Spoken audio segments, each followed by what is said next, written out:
Hey everybody, welcome back to Northernlion Plays the Binding of Isaac AFTERBIRTH Plus. When do we get the D Infinity? You want to give it to me now or you want to wait a couple of minutes? Okay, we're not going to start with it this time. KCK8, W2WV. Good stats. Dull Razor is very interesting at the very least. Yes, hello Tomo. I know you would like to be petted. However, I'm not playing. I'm at work right now, buddy. You think you could give me a meow, though? Tomo! No meow? He's up in my face right now. There's no camera on. Careful. But he's like... Tomo, he's really... He's really come into his own lately. He's become a lot more confident. It's a good thing, don't get me wrong. Might as well pick it up so it doesn't get seen anymore. But I think Dull Razor is more useful immediately. Yo, watch out. But his confidence has come, and I think this is probably a necessary part of getting more confident, not just as a cat, but maybe as a human being as well, is made him a little bit more impolite. You know what I mean? What do you think, Tomo? You hear him? That's not an impolite meow. He wants to leave, I think, now. You know, because what is the spirit of politeness? Well, to some extent, I think it's, you know, not putting your own interests above other people's. And Tomo used to be like that. He is very passive. Now he, when he wants to get petted, he's very audacious about it. He's like, pet me now. He'll start, like, hitting you a little bit. To be honest, I'm not messing with you. I'm for it. Why not, you know? He's a pet. His sole responsibility in the world is to accept and dispense affection. If he wants affection, he should speak up for it. And I'm happy to give it to him. Just, you know, not so much right now because I'm recording, but, you know, trust me, later today there will be myriad pets. That goes for you too, Ruka. Ruka's in a box right now. That sounds menacing. He's in the box. That sounds more menacing? He is sleeping inside of an old ramen noodle case that contained many, many single-serving bowls of ramen noodles. The box itself is from like 2000 and... It says 2000, best before 2016 on the side of it. But we're talking about dried instant noodles. So the box itself is probably from 2014. Maybe 2015. I don't know how long ramen noodles actually last before they hit their best before date. I got to assume it's at least, you know, 9 months. So that box has been with us for a long time. They love the box. Okay. Let's... With 6 bombs, especially with scatter bombs, I'm definitely okay to be fighting the boss right now. I mean, it's not like we have any choice in the matter. We're not going to get any other items in all likelihood, so might as well just accept this is as good as it's going to get for now, and hopefully, please, hopefully we will pick up some kind of DPS improvement here. That'll work. That'll work a lot. We should not have been hit as much there as we were, by the way, but it is what it is. So already, I'm loving this run, except for the dumb damage we took. Wow. Okay, so we got Judas' Shadow. We'll pick up Death's Touch, die, respawn. We got 2 HP, but we also have 9 rate of fire. I don't know how 7 plus 1 equals 9. I guess we probably got a +1 for the Death's Touch as well. It just happened quickly. We're gonna head down to the next floor. I want to keep our arcade chances alive. You can always buy a Spirit Heart on the next floor if you want to. Definitely do not want to go to the Cursed Room. But 9 rate of fire, 14 damage after the first floor. Yeah, I mean, it's really good. Plus we got like a nice look going on here with Leo. You know what I mean? Kind of got like a Kurt Russell thing going on. I can't believe we didn't get hit there. Like Kurt Russell in Escape from New York, aka Snake Plissken. Wow, we got insanely lucky again to not accidentally walk on a mushroom that would have exploded. Basically, I'm learning very quickly we should get HP. And dude, obviously that's not very good at all. Dull Razor, as of yet, has not provided us with any value, so I don't feel bad getting rid of it. But I will say, the run's popping insanely quickly. And this is great, for sure. But it's also a little bit scary. When I have runs that go very quickly, you start to talk more quickly, you start to play more quickly, you start to make mistakes. Potentially. No guarantees. So we're going to try to, you know, slow our roll. Not to the extent that, you know, we hang around so long that we run the risk of the opposite, you know. Start moving so slowly, we're more likely to take damage just from bad dodging. But, you know, we definitely want to not just recklessly walk on the spikes. That's a big one. Don't walk on the mushrooms or anything like that. This is really like the only thing that could screw us up. Is something along those lines. So I'm feeling pretty good. How was The Lion King? I'll have you know it's a classic Friday. I haven't seen it yet. But as mentioned, I'm looking forward to a pleasant time at the multiplex. I was talking about it with Dan, and oh my lord. I've talked about it over the course of like several Isaac episodes, but I've been in the movies like a staggering amount of times this summer. It depends when you want the summer to start. I know like from a seasonal standpoint, it starts at like, you know, the second week of June or something like that. But, you know, the summer movie season, I kind of see it as kicking off with Endgame. So I saw Endgame, saw Booksmart, saw John Wick, Detective Pikachu, Spider-Man Far From Home, Aladdin, Midsommar. Now I'm going to go see The Lion King. It's been a busy month of the multiplex. I feel like I'm forgetting some as well. And as mentioned last time, but keep in mind I've seen like 2 movies since the last time I mentioned it. It's getting a little ridiculous. But the only thing that bothers me about going to the movies is seeing the same commercials. The trailers, I don't mind. I feel like this is a kind of a Larry David-esque thing to say. That I feel like I've got a very good trailer IQ. I feel like when I see a trailer... Comical. When I see a trailer, I feel like... Not always... Wait, let's do it. Not always do I have a good barometer for how the movie's going to turn out. But sometimes, or not even sometimes, I'd say most of the time, my trailer IQ is pretty good. I read between the lines on the trailer. From the editor that brought you, you're like garbage. Everybody gets it wrong from time to time, I'm just saying. I don't mind watching trailers. I consider the trailers part of the movie. When people are like annoyed by trailers, I disagree. Now when people are annoyed by commercials, I get that trailers are commercials, but they're commercials in something you've already demonstrated an interest in by going to the movies. But when people get annoyed by commercials, I'm like, oh, dude. You know what it bothers me about it? It's not just that they're the same. And you know, it's a pretty minor complaint in considering, pardon me, considering the myriad problems in the world. Seeing the same commercial over and over is not really that bad, but it's what I do, you know? Let me have this moment. I'm not going to take Mom's knife. I think it'll actually slow us down and be a little bit more dangerous. Anyway, what I hate about the commercials at the movies is that they're almost always commercials for one of 3 things. One of them is cars, and I've gone over this many times. Every time I go to the movies at this theater, there's an ad for Jeep, and there's an ad for the new Toyota Corolla. Usually there's an ad for Mini as well, but you know, I think they've kind of been phasing it out. Maybe the marketing budget has run out for Canada at least.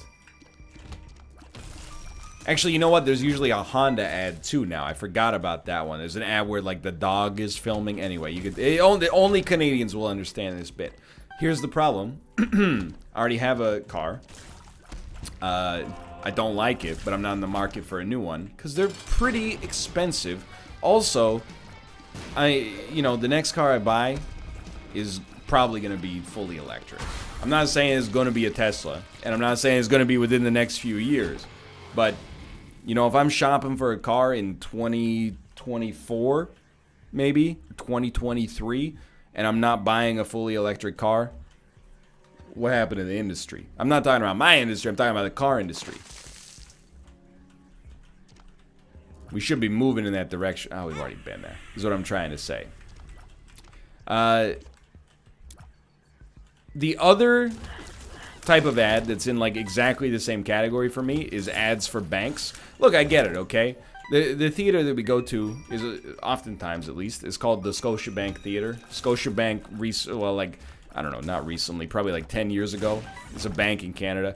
Partnered with Cineplex theaters to, I don't know, there's some kind of business arrangement there. So every time you go to the theater, obviously there's going to be an ad for Scotiabank. However, I'm not going to switch banks. Nothing you put into that ad can make me want to switch banks, okay?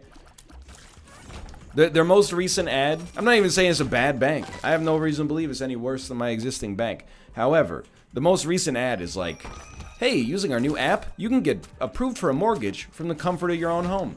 First off, that's convenient. But how many times over the course of a human's life are they going to apply for a mortgage? It's the kind of thing I don't really mind going to the bank for, because it's kind of like a major life decision.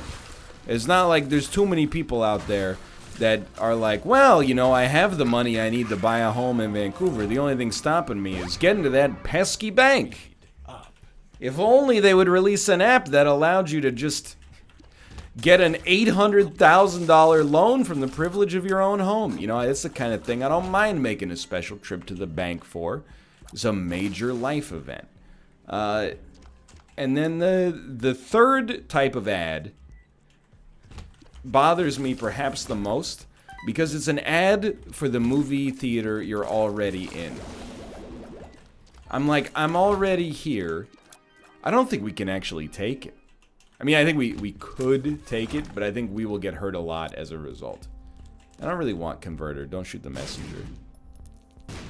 Figured we'd wait it out. Okay. I keep seeing flashes of good things, and then the second reroll takes them away, but Tarot Cloth is obviously extremely great. I'm glad we took a little bit of extra time here to walk into that, and let's leave. Like, when they're like, okay, we're going to sell you a Toyota Camry, I'm like, all right, good luck. And then they're like, hey, you want to go through the laborious process of switching banks just so that, one little thing that you'll do once in your entire life maybe will be convenient? And I'm like, no, thanks, I'm good. And then the third ad, and there's usually like 7 of each in each category for each movie you see.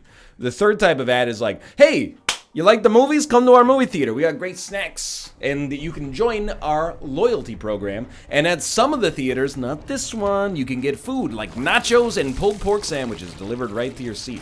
And I'm like, dude, do you think like... The reason I'm at this theater is not because of the services you offer. I wish that we had that kind of thing going on. I think it's only a matter of time until it makes its way, but I wish that we had that level of opportunity here. It's kind of just one of those Canadian things where you're like, we got a little lower population density in most of the places up here. I'm not going to your movie theater for a pulled pork sandwich. I'm going to your movie theater because it's got the best showtime for this movie. I mean, in Vancouver downtown, there's 2 movie theaters. One of them is actually downtown. The other one is it's in what you could call Vancouver's Chinatown. And Vancouver has a historic Chinatown, but it's also, you could call it International Village. You probably wouldn't call it the downtown east side. But it's close to it, and the area is a little bit.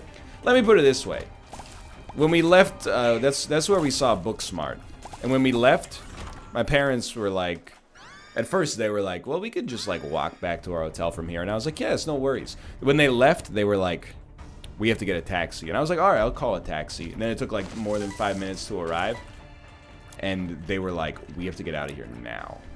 My parents are not particularly paranoid people. They don't live in a major city center. And I think it was a little bit overwhelming for them. And I understood that. Even though I was reassuring them, I was like, look, yeah, the area is a little spicy, but it, you know, you're not gonna get hurt. You're just gonna be uncomfortable for like a little bit until the taxi arrives. It's not an area the taxis won't go to, okay? Let me put it that way. Dude, this run is too fast. So you've only got 2 options. They're actually both pretty good theaters, though.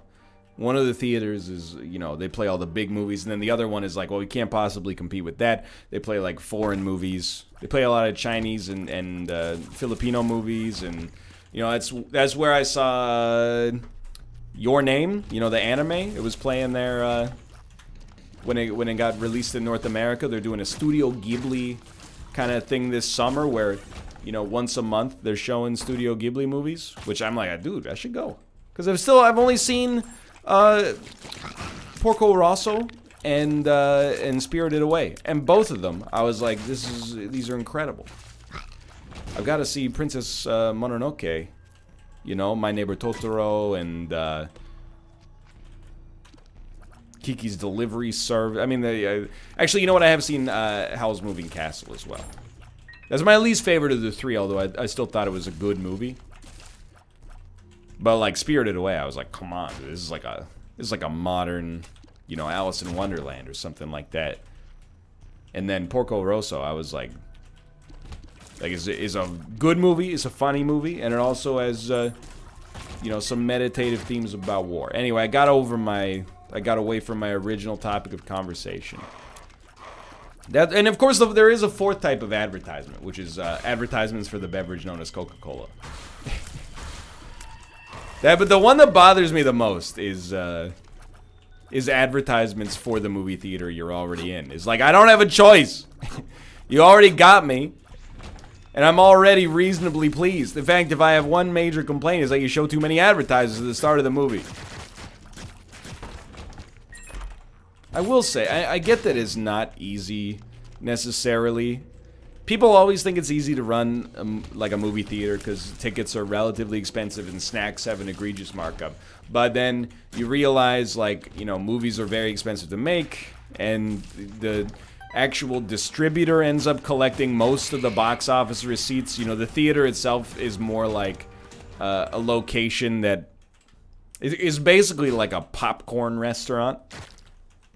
And then, it's like the opposite of a video rental store in the 90s. You know, the video rental store used to give you free popcorn to get you in to buy the movie, or rent the movie, I suppose.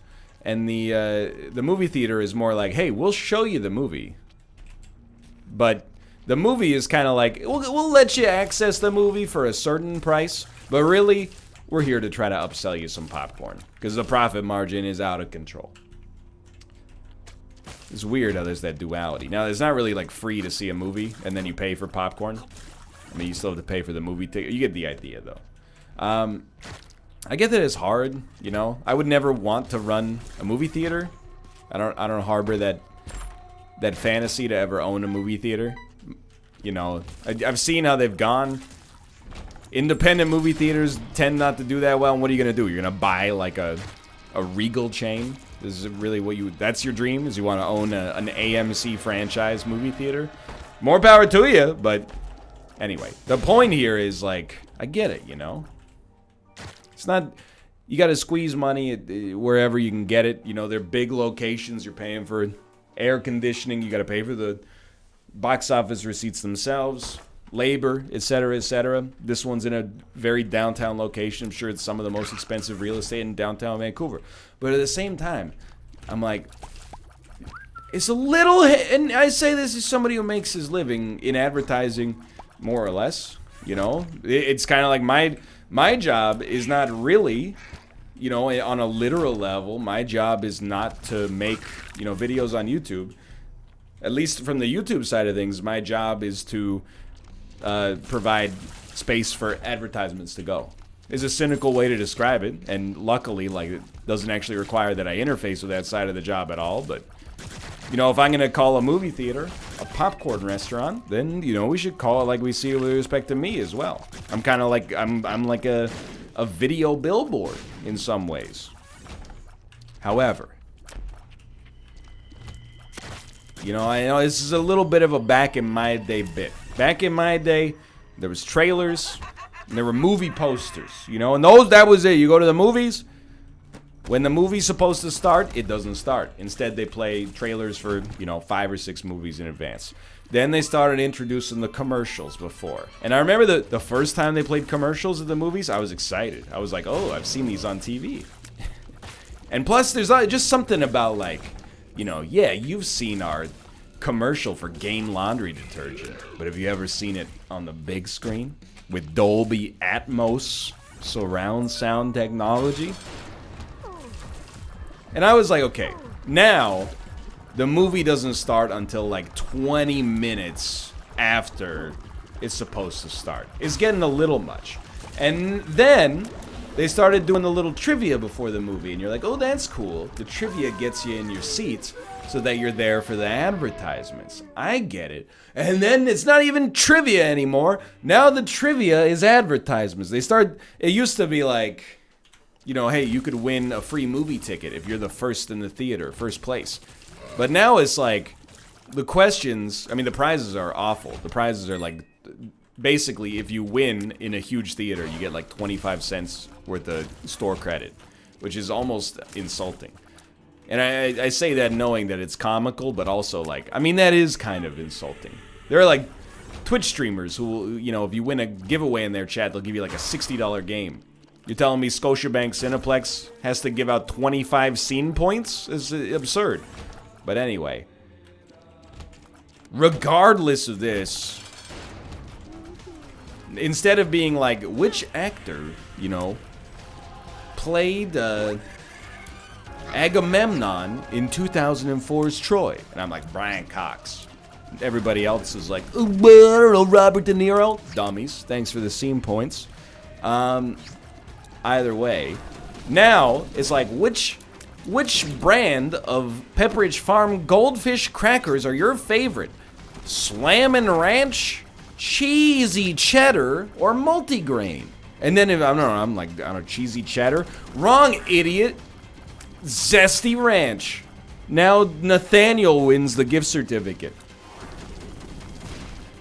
It's just, even the stuff that was designed to get you to watch the ads has now become advertisements. It's just too much, dude.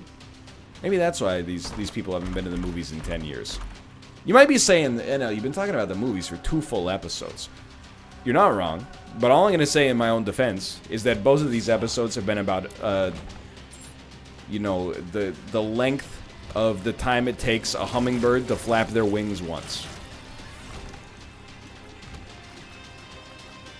I don't know how it happened, but we've been blessed with like 2 incredibly fast Isaac runs. And this one, I mean, there was no doubt. We didn't cheese anything about this. Like, we went for it. If anything, we deserve a lot of credit. Maybe a Nobel Prize for self-control, because we stayed away from Mom's Knife, which was the right decision, but, you know, it's programmed into my brain, like, hey, if you see Mom's Knife, you better pick that son of a gun up, you know what I mean?